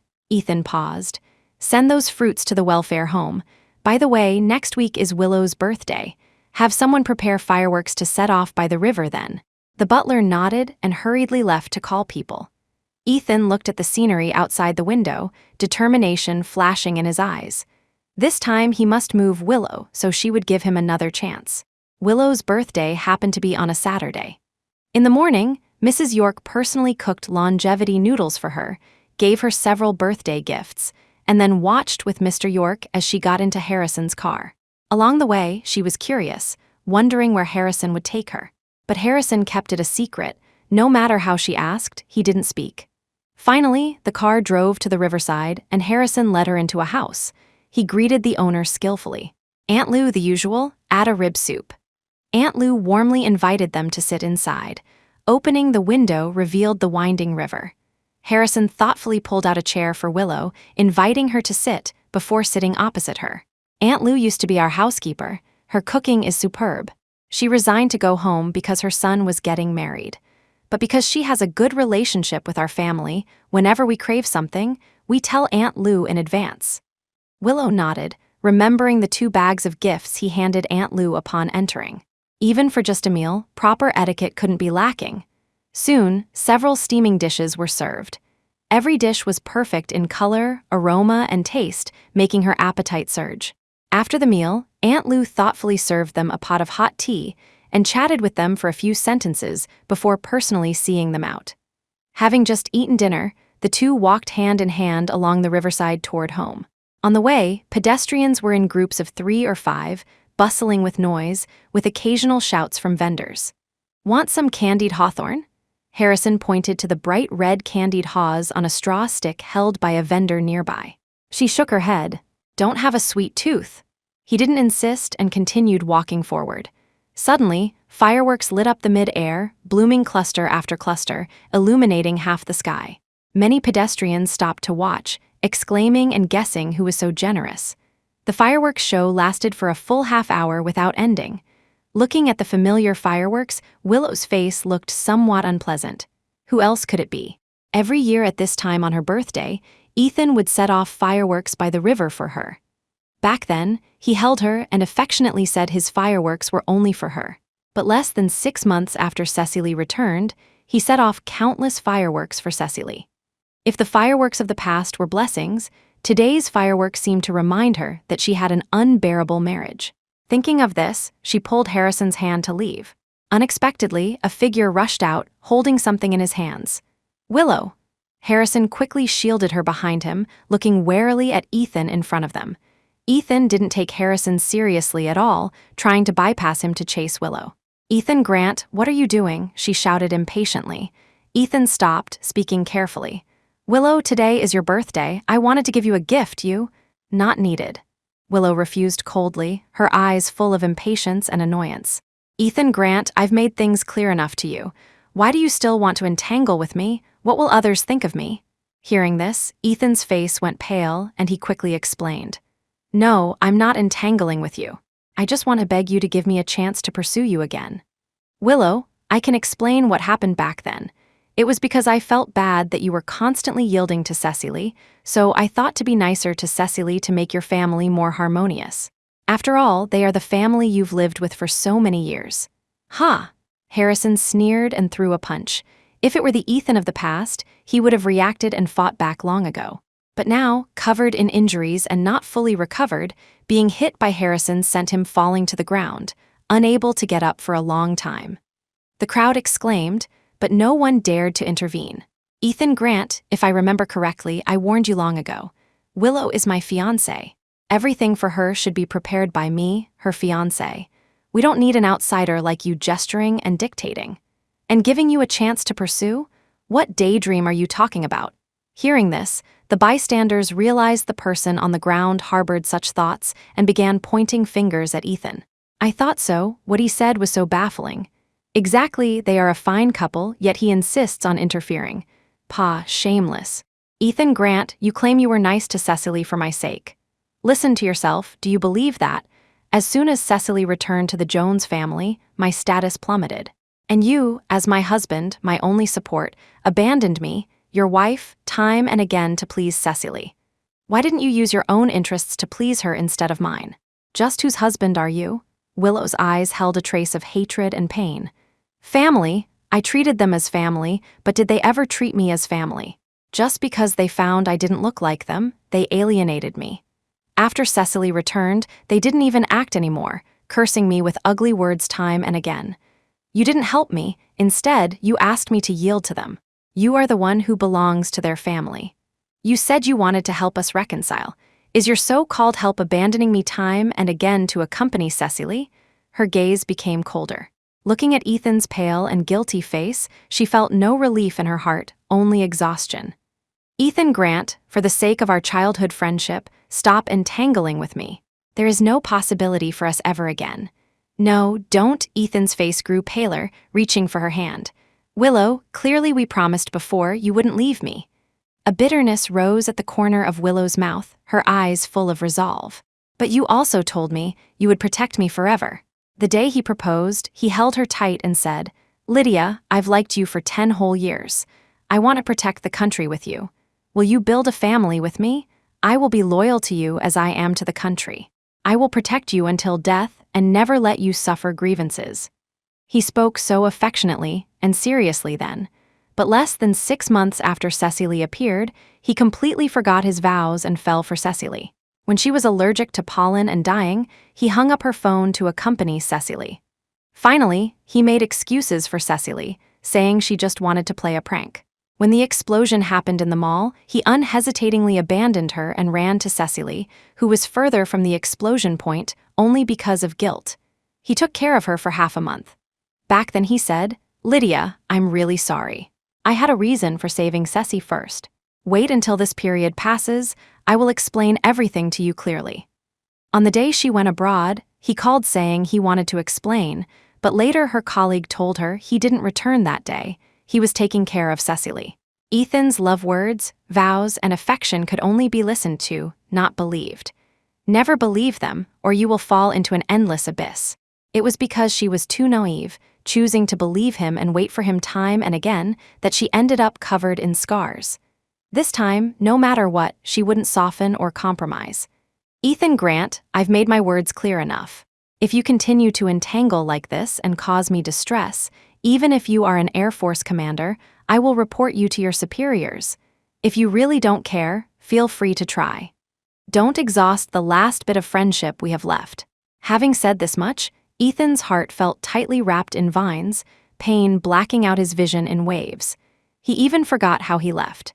It wasn't until he got into the car and recovered that he realized his face was covered in tears. Looking at the tears on his hand, he suddenly remembered a long time ago. At that time, Willow's eyes were full of him. She would sacrifice everything for his dreams, supporting him wholeheartedly. But after Cecily returned, after he went to care for Cecily time and again for her so-called good, the love in her eyes for him gradually dissipated. When he left her at the explosion site for Cecily, letting the beam smash onto her back, the love in her eyes for him vanished completely. Once he thought as long as he coaxed her, guarded her incessantly, and took care of her, her heart would eventually soften, and she would eventually forgive him. But now he understood, realized she wouldn't soften toward him anymore. Willow's words played in a loop in his mind, constantly asking him whether he was her husband or Cecily's husband. Now he finally recognized his identity. He was Willow's husband. Just like Grandpa told him back then, his wife was Willow. He shouldn't be so close to a sister-in-law or even cross the line. Moreover, this sister-in-law resented Willow because of the switch at birth. Yet instead of protecting Willow, he advised her to endure constantly, finally using his wife's interests to please her enemy. He had always been discerning, yet he made mistakes on such matters. Now he wanted to make amends, but she already had a fiancé by her side. Those things were now the fiancé's duty. That man would do better than him, love more exclusively. Ethan finally covered his face, not knowing what to do to win her back. But a voice in his heart kept telling him, don't waste effort, they couldn't go back to the past. Perhaps due to excessive despair, his spirit finally reached its limit. His vision went black, and he fainted completely. Meanwhile, on the river avenue, Willow stared blankly at the boats coming and going on the river. From the moment she was completely disappointed and no longer loved Ethan, she stopped hoping he would admit his mistake. When Cecily first came home, she had a good talk with him about this topic. As a brother-in-law, his kindness to Cecily exceeded a certain range. How did he answer her then? He said Cecily was her sister, suffered so much growing up, asked her to yield to Cecily, to think more for Cecily. When saying this, he was picking gifts to welcome Cecily back. At that time, she had a vague premonition that this marriage wouldn't last to old age. Now he finally realized his mistake, wanted to apologize, and win her back. Looking at his bitter begging, her heart was exceptionally calm. Why do people always realize their mistakes and think of regretting and making amends after losing? But what difference does it make? Lost is lost, it cannot be retrieved, and she didn't love him anymore. Lost in thought, a warm embrace hugged her tightly. She looked up and only saw Harrison's sharp chin. "Don't be unhappy. Today is your birthday." Yes, today was her birthday. She shouldn't grieve here for an unrelated person. Soon, a smile bloomed again on Willow's face. He smiled with her, then pulled a small box from his pocket. "This is the first time I'm spending a birthday with you, so I picked the gift for a long time. Hope you like it." The moment the box opened, even Willow, who had seen many rare jewels, couldn't help exclaiming. It was a very beautiful starry sky necklace. The blue sapphire in the middle of the necklace twinkled like a star in the sky. "The first time I saw you, your eyes were exceptionally bright, so I thought of giving you a necklace like this.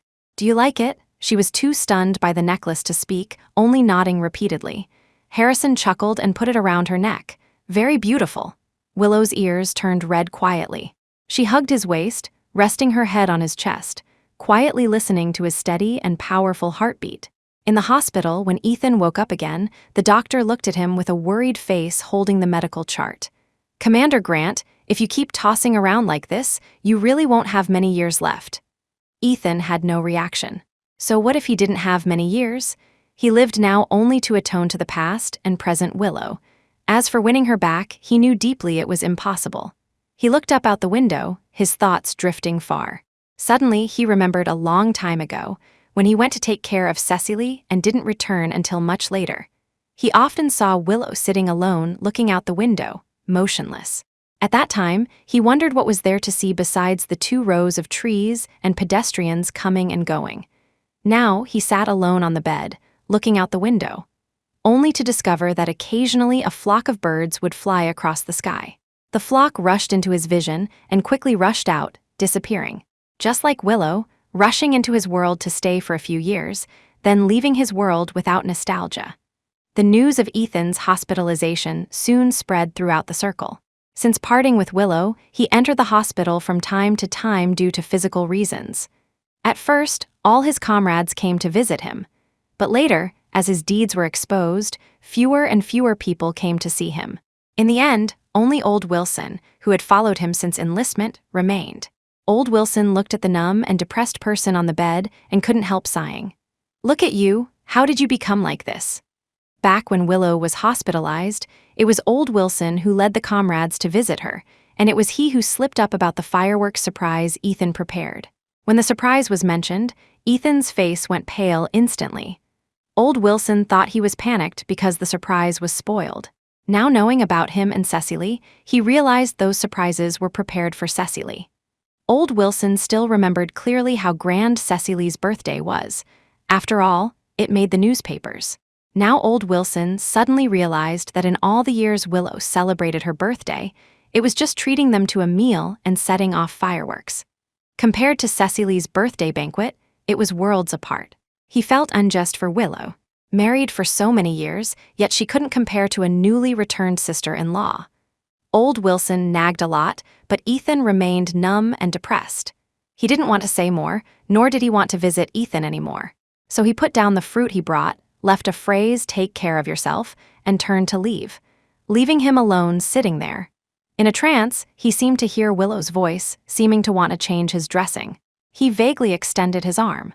It wasn't until pain came that he snapped back, realizing the one changing his dressing was a strange nurse. "Commander Grant, you have to take medicine on time so your body will recover, and you can be discharged early." Looking at the barely touched medicine bottle, the nurse couldn't help advising. "After all, you need to get better soon so your family won't worry." He nodded woodenly, bitterness rising in his heart. Family? His family didn't want him anymore. Grandpa was taken south by his parents after recovering. His former wife now refused to reconcile with him. He was truly alone. He had nothing left. "What did you say? Cecily is back in the capital?" Willow stood up abruptly looking at Mrs. York, then was pulled back to the sofa by Harrison beside her. Mrs. York was also unhappy. The daughter she raised for so long turned out to be an ungrateful wretch. Cecily's uncle saved her from the countryside. Although the penalty of labor reform is gone, she has to sweep streets and pick up trash every day, doing all the dirty work. Also, don't worry about her. Although she's back in the capital, no one is willing to be neighbors with the Jones family anymore, so she can only live in the slums in the north of the city. Willow had mixed feelings. Counting the time, she hadn't seen Cecily for almost 2 years, except for an accidental glance in the newspaper that year. It was a photo taken by a Capitol reporter reporting on the farm. Cecily stood small in the corner, skinny and bony, her eyes dead. Completely different from when she was in the Jones family. Mrs. York also said that although Cecily didn't cause any deaths when setting the fire, she injured an Air Force commander. So when Cecily's uncle pleaded for her, the higher-ups used the opportunity to demote him. This caused his wife to divorce him, and Cecily's grandmother cursed Cecily and Martha, cutting ties. Finally, the uncle also angrily cut ties with the mother and daughter and went to the southwest. Why did Cecily's uncle help then? Willow really didn't understand their logic. Mrs. York sneered. It's because Martha hid the truth, making Cecily's uncle think Cecily committed a minor offense and was being targeted by people in the capital, so he used his connections to plead, threatening to make a scene if they didn't agree. The higher-ups couldn't stand it and relented, also giving him a lesson in the process. They talked for a while longer before preparing to return to their rooms to rest. As if remembering the main purpose of the chat today, Mrs. York stopped Willow. By the way, now that Cecily is back, stay away from her. Who knows what temperament she has after the labor camp? Be careful. The next morning, Harrison drove Willow to the hospital. While stuck in traffic, she looked boredly at the street scene, but her gaze suddenly landed on someone. That person, in tattered clothes, was bowing carefully and apologizing to pedestrians ahead. But the pedestrians wouldn't listen to the explanation, insisting on compensation. When that person looked up, Willow quickly recognized the face. It was Cecily. Cecily's face was even thinner than in the photo. Her withered hair was suddenly yanked by a pedestrian, but she didn't dare struggle, only continuing to beg for mercy. Willow couldn't watch anymore and withdrew her gaze. Cecily, who was begging the pedestrian, instinctively looked in Willow's direction but only saw the fleeing taillights. All right, just a street sweeper, stop fussing. An apology is enough. Bystanders couldn't stand it and stepped forward to persuade. Finally, the person spat on the ground in front of Cecily and left angrily. Cecily bowed her head lower, apologizing continuously to the surroundings. Only after everyone dispersed did she pick up the broom to continue sweeping. Suddenly, her gaze froze, staring dead at the person crossing the street ahead. That was Ethan Grant Hospital. Dr. York, 2 car accident patients, just arrived with massive hemorrhaging. Please go take a look. Willow had just finished rounds. Hearing this, she disregarded everything else, put away her pen, and ran to the operating room. At a glance, she saw Ethan and Cecily lying on the operating tables. She paused but quickly reacted. Prepare for immediate surgery. After several hours of surgery, Willow took off her surgical gown and breathed a sigh of relief. Although the two looked serious, they only had minor abrasions. As for the blood on them, it probably came out during a dispute later. Sure enough, the assistant leaned in gossiping, checking left and right before whispering. Dr. York, I heard those 2 accident victims used to be brother-in-law and sister-in-law. The sister-in-law thought she could take the spot after the sister left, but the brother-in-law had no interest in her. Unexpectedly, she acted out of hate and set a fire, almost burning him. As a result, she was sent to a labor camp by him. It's only been a few years, yet they ended up in the hospital like this. Enemies really cross narrow paths. I heard the sister-in-law chase the brother-in-law onto the road. They didn't see the oncoming car while entangled, causing the accident. Truly sinful. Willow thought, indeed sinful. If Ethan had known Cecily was this kind of person back then, would he have taken such care of her? For the post-operative observation of the two, Willow handed it over to other doctors. She really didn't want to interact much with the 2 people who ruined her marriage, so everything about them was relayed to her by assistants. She heard that after waking up, they wanted to argue again, but stopped due to their injuries. Ethan thought about changing wards, but currently all wards were full, so he could only continue staying with Cecily. Ethan could only endure, but for Cecily, this was undoubtedly a good opportunity. However the Grant family was, their status was higher than the Jones family. If she could carry a child of the Grant family, maybe she could live her old life again. Back then, If she had succeeded in drugging him, perhaps she would have given birth and become Mrs. Grant long ago. Now that God gave her a chance to start over, Cecily had to grasp it well. This time, Cecily learned to be smart. Instead of drugging him to his face, she used all her money to bribe a nurse to give Ethan an injection containing sleeping agents. When Ethan was sleeping groggily, she poured the drug directly into his mouth and succeeded. When hearing this, Willow's jaw dropped in shock. She thought Cecily would have learned to behave after 2 years of reform in the countryside. She didn't expect the nature to remain unchanged. She heard that after Ethan woke up, he wanted to strangle Cecily. Ethan's aunt got the news and rushed over to stop the tragedy. Then, she made a scene saying Ethan must take responsibility. Those who didn't know would think the aunt was Cecily's relative. Speaking of this aunt, even the usually good-tempered Willow couldn't accept her. Relying on Elder Grant's doting, she demanded whatever she wanted since childhood, making a fuss whenever things didn't go her way. Now that Elder Grant wasn't in the capital, naturally no one could stop her. In the past, Ethan also granted whatever she asked, sometimes even disregarding Willow's feelings. Perhaps even earlier, Ethan wasn't wholeheartedly devoted to her. With the aunt's fuss, even the police came, but ultimately couldn't clear things up.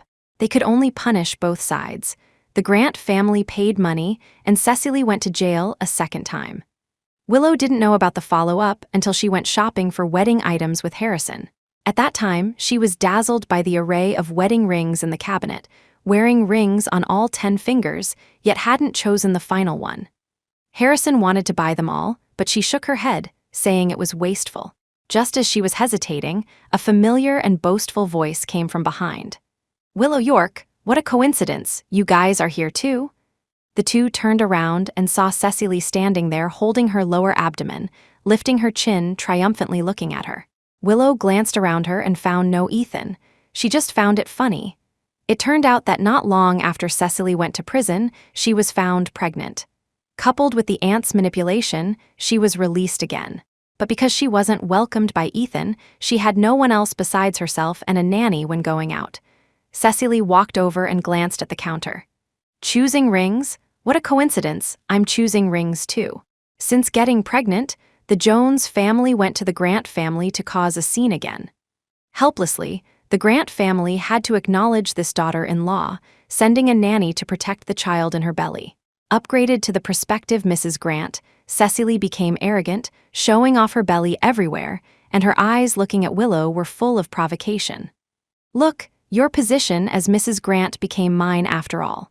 Willow just thought Cecily had mental issues.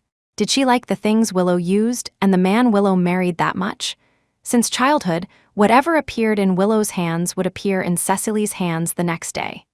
Clearly, Cecily could ask the butler to buy new ones, but she refused. Now she set her sights on her ex-husband again. Given Cecily's background, she could marry an excellent man, yet she held onto Ethan tightly, trying again and again if she failed. She really didn't know what Cecily was thinking. Cecily continued to show off, but Willow was too lazy to listen, dragging Harrison's hand to leave. Cecily thought Willow was afraid, becoming more arrogant. She turned back and pointed at the rings Willow had selected. "Wrap all these up for me." The nanny looked troubled, pulling her hand and whispering, "Madam, the Grant family only gave you $1,000 a month, and this $1,000 wasn't given by Ethan, but by the Grant elders for the sake of her pregnancy, telling her to eat well and recover, forbidding reckless spending." Cecily's face went pale. $1,000 couldn't even buy one ring here, but the sales clerk had already wrapped all the rings she pointed at and handed them to her. "Ma'am, these 10 rings total $15,000. Would you?" Hearing this, Cecily's face went stark white. Even using all the money given by the Grant and Jones families, it was at most $10,000. Her eyes shifted, and suddenly she hugged her belly. "Ouch, my stomach hurts. Take me to the hospital quickly." Watching the two flee, the sales clerk rolled her eyes. Why pretend if you can't afford it? On the other side, just as Willow and Harrison, having bought all wedding supplies, were about to go downstairs, they saw Cecily being supported by the nanny rushing out, empty-handed. The two smiled at each other but said nothing. As the wedding approached, Mrs. York asked Willow and Harrison to visit the temple outside the capital to pray and increase their bond. The last time she came here, she was with Ethan, erasing their memories bit by bit. Now she came to create memories with Harrison. The lovers' bridge was still full of concentric locks, but Willow no longer desired to hang one. Harrison respected her suggestion, proposing to hang a prayer plaque on the bonsai tree to pray for peace and happiness. Just as they finished hanging it and Willow prepared to leave, two figures walked over from not far away. "Ethan, wait for me." Cecily tried to grab his sleeve, but Ethan ignored her, striding forward. Suddenly seeming to see something, he stopped abruptly, causing Cecily to almost crash into him. "Willow?" Ethan's eyes were full of pain and helplessness. Even if he couldn't be with Willow, he could silently protect her.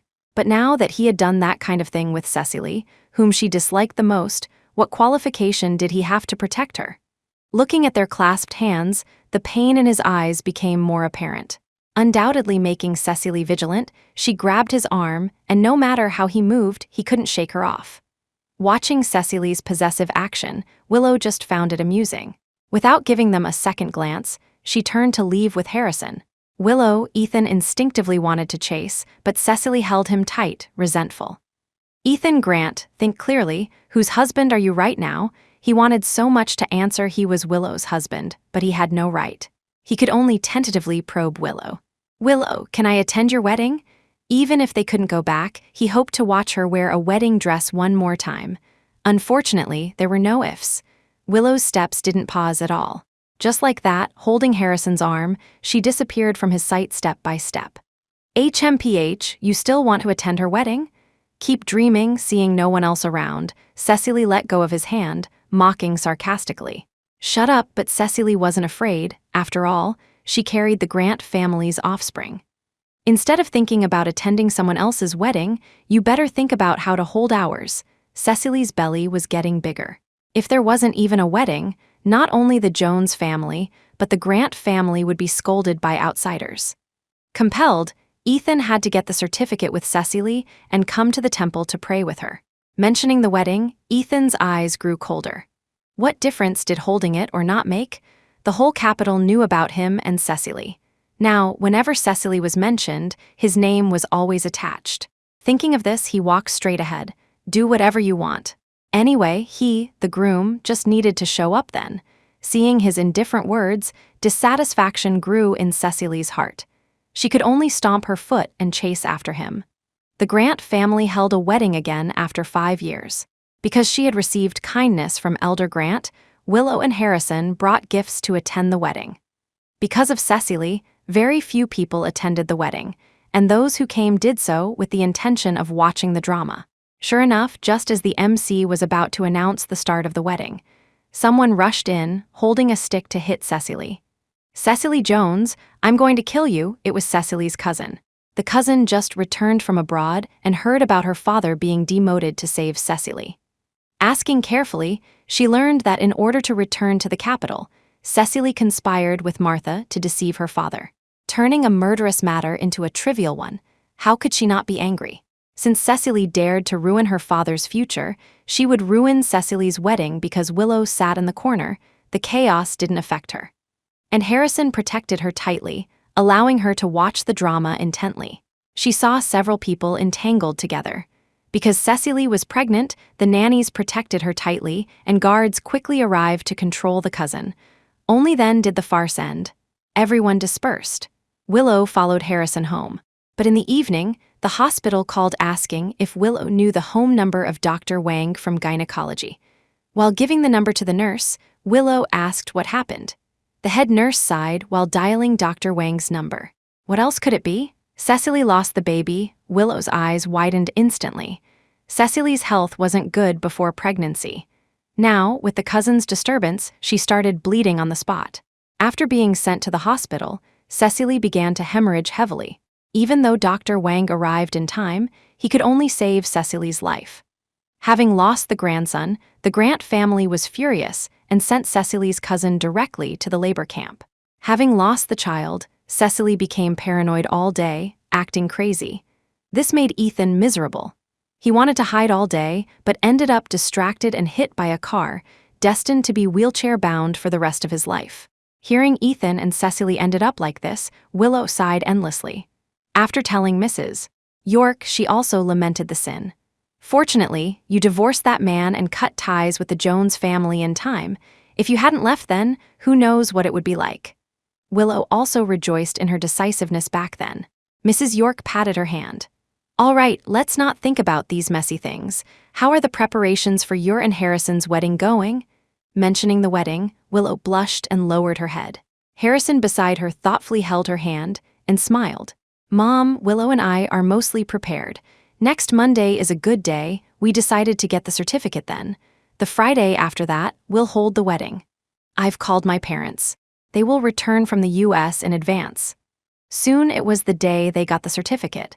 Although she had gotten a certificate long ago, at that time, Ethan was busy, so the time was rushed. Before she could recover, the warm certificate was in her hand. Now she and Harrison had ample time, so every step required for the certificate was done with extra seriousness. They seriously changed into new shirts, seriously signed the marriage agreement, seriously sat in front of the red cloth, snuggling closely, holding hands, showing their most beautiful smiles to the camera. After an afternoon, Willow and Harrison finally got the marriage certificate. She held the certificate with mixed feelings. What's wrong? Harrison asked with concern. Willow smiled and pointed at the marriage certificate in her hand. I just realized getting a certificate takes so long. She always thought getting a certificate was a quick matter. Only today did she know it took a long time. Long enough for her to recall everything about meeting, knowing, and loving Harrison. The day Willow got married, the weather was fine. The entire wedding venue was meticulously decorated. The decorations were all wind chimes and ribbons that Willow liked. On one side of the stage, a piano master focused on playing beautiful piano music, while the other side was filled with various desserts. All were flavors Willow liked. In the room, Willow made final preparations. She took a deep breath and asked the bridesmaid to zip up the back of her dress. She put on brand new high heels, applied her makeup, clasped her hands, and sat quietly on the edge of the bed. Finally, the clock struck 12. The room door was finally knocked open by Harrison using red envelopes. Holding artificial flowers, he knelt on one knee in front of her, his eyes smiling. Willow, I'm here to take you home. Willow smiled even more sweetly, reaching out to take his flowers. She climbed onto his back and was carried steadily downstairs by him. Amidst the lively and festive music, guests stood in 2 rows by the stage, throwing ribbons at the bride and groom. And far away, Ethan sat in a wheelchair, hiding behind a tree, watching Willow's wedding from a distance. Watching her wearing a white wedding dress, holding Harrison's hand, walking step by step towards the stage. Watching them solemnly vow before the officiant, watching them kiss passionately. The cheers grew farther away. He inexplicably thought of the scene on his wedding day with Willow. Wanting to see that scene clearly, he sadly discovered that the wedding that day was too rushed. He even left in a hurry right after the vows because of urgent business, so he never saw her slightly red-rimmed eyes. He suddenly laughed out loud, but that voice was full of bitterness. It turned out their marriage had predicted the ending on the wedding day. Their marriage wouldn't last, he would leave her first. Regret gradually rose from his heart, but it was all too late.